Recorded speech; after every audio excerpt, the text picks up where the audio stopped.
हमें भी तो आते हैं ना आने के बहाने,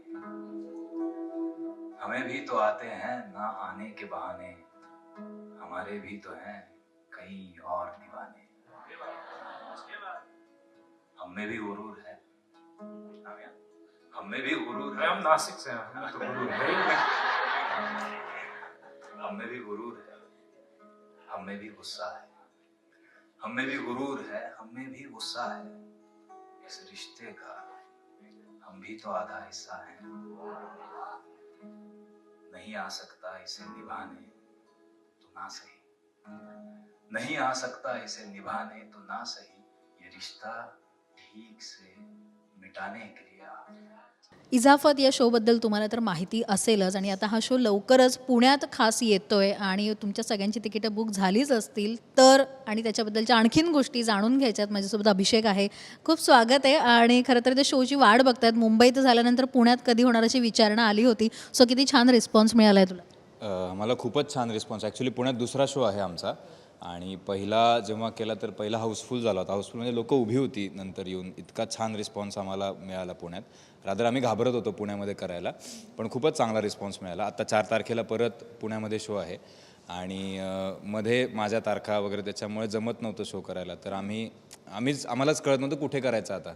तर आम्ही ते इंस्टाग्रामवर पोल घेता येतो बघा आता, तर तसं केलं की कुठे करू. त्याच्यात आम्हाला खूप लोकांनी हे केलं की पुण्यात करा म्हणून आम्ही ठरवलं की आता पुण्यात करूयात पुन्हा एकदा. सो बेसला 4 तारखेला संध्याकाळी आहे शो. तयारी झाली आहे का? कारण इथेही बऱ्याच गोष्टी सुरू आहेत. सो तयारी कितपत झाली? तयारी चालू आहे. मला आता फक्त एक गोष्ट डोक्यात ठेवायची की इकडचं तिकडे काही करायचं नाही. पण तयारी चालू आहे. येस. बरं, आम्हाला सायलीनेच आत्ता काही वेळापूर्वी सांगितलं. तिने एक छान इंस्टाग्रामवर एक पोस्ट टाकली होती की हे सगळं. तर त्याच्यावर त्या कमेंट्समध्ये मी वाचलं. त्याच्यात बऱ्याच जणांचं असं म्हणणं की ठाण्यातही हा शो करा. तर ठाण्यात कधी घेऊन येणार? ठाण्यात करायचं आहेच आम्हाला. मी पण आत्ता ठाण्यात राहतो. सायली गौरव ठाण्यात राहतात. स्वप्नीलावंती ठाण्यात राहतात. सो आम्ही सगळेच आत्ता ठाणेकर आहोत. ठाण्यात करायचं आहेच डेफिनेटली. ठाण्यात एक झाला पण. सो बघू पुन्हा आम्ही प्रयत्न करतो आहोत. महिन्यातनं 2 शो किमान करायचे असं आता आम्ही ठरवलं आहे. सो बघू. आणि आत्ताच मुंबईत झालेला शो इतका हिट झाला होता. त्याच्यामुळे खूप डिमांड्स आहेत. प्रत्येक ठिकाणी करायचं आहे. खूप जबाबदारी वाढली अभिषेक, कारण लोकांचा हाऊसफुल असा प्रतिसाद मिळतो जेव्हा अशा यायला, तेव्हा एक जबाबदारी वेगळी वाढते. हो, पण मी तुला सांगू, मला त्याचं प्रेशर वगैरे काही नाही. म्हणजे तो जो आम्ही शो करतो आहोत तो फक्त एन्जॉयमेंटसाठी करतो आहे आणि आनंद जो मिळतो स्टेजवर असण्याचा लोकांशी. आणि मी पहिल्यांदा असं करतो आहे की जिथे फोर्थ वॉल ब्रेक करून लोकांशी बोलणं आहे, कम्युनिकेट करणं आहे, तर त्याची मी मजा घेतो. मी फक्त आनंदासाठी करतो. म्हणजे त्यामुळे ना लोक आले की किंवा आता कसा रिस्पॉन्स मिळेल काय, ह्या कसल्याच गोष्टींचा मी विचारच करत नाही आहे. मला त्यामुळे खूप आनंदच मिळालेला आहे त्या शोमुळे. पण आता काही वेळापूर्वीच मी तुला म्हटलेलं की कॉम्प्लिमेंट्स भरपूर येत असतील. एक तर मालिकाही छान चालू आहे आणि आता हा शो, त्याच्यामुळे ते कुठेतरी मस्त एक वेगळा ऑडियन्स तुझा तयार झाला आहे. पण किती कॉम्प्लिमेंट, म्हणजे आत्तापर्यंत जेव्हा लोक येऊन भरभरून बोलतात शो झाल्यानंतर असू दे, काय जाणवतं? आणि आता अशी कुठली लक्षात राहिलेली कमेंट आहे का की त्या शोनंतर तुला मिळाली आणि ती स्मरणात राहिली? बऱ्याच आहेत, पण नागपूरला आम्ही एक शो केला होता. तिकडे एक रिटायर्ड जज आले होते तिथले. मला आत्ता त्यांचं नाव आठवत नाही काकांचं पटकन. आणि त्यांच्या काही आयुष्यातल्या पर्सनल हे होत्या गोष्टी. तर ते खूप एन्जॉय करत होते एकतर शो आणि मध्ये मध्ये इमोशनल होत होते, हे होत होते. आणि नंतर त्यांनी मला असा मेसेज पाठवला होता की तुझी जी डायरी आहे ज्यात मी लिहितो आणि ते वाचतो वगैरे, तर ती प्लीज मला दे. त्याचं मी कुठे शेअर करणार नाही, हे करणार, असं त्यांनी रिक्वेस्ट करून एकदम. आणि मला पण खूप भरून आलं होतं की अशा पद्धतीची बाकी पण ते बोलले होते. सो ते मला ती खूप आवडते. येस. बरं, खूप छान रिस्पॉन्स तर मिळतोच आहे. आता तू म्हणतोस तसं वेगवेगळ्या ठिकाणी शो करायचं, असं कुठलं ड्रीम आहे का की ह्या ठिकाणी शो झाला पाहिजे असं तू ठरवलंस किंवा तुमच्या सगळ्या टीमने ठरवलं की इथे एक शो झाला पाहिजे? पुण्यात एक आमचं होता विचार की पुण्यात करायचा आहे. दुसरी गोष्ट जश्न रेख्तामध्ये करायची इच्छा आहे आणि दिल्लीत करायची इच्छा आहे एकदा. गालिब के मजार पर करेंगे. बरं, आता तू भेटलास तर तुला तुझी शायरी ऐकल्याशिवाय आम्ही जाणारच नाही आहोत. सो एक शायरी आत्ता आमच्या प्रेक्षकांसाठी. बापरे.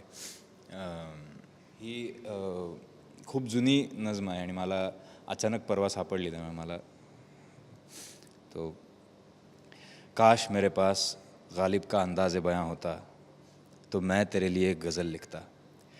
उस गज़ल में मैं लिखता कि तुम कितनी खूबसूरत हो, कितना हंसी है तुम्हारी आँखों का वो गहरा काला रंग, जो शायद इसलिए काला है कि इन्हें इनकी भी नज़र ना लगे। मैं लिखता कि किस तरह मैंने सहेज के रखा है मेरे दिल में तुम्हारे साथ बिताए हर लम्हे को, तुम्हारे होठों से निकली हर बात को, जो तुम्हें लगता है कि मुझे याद भी नहीं।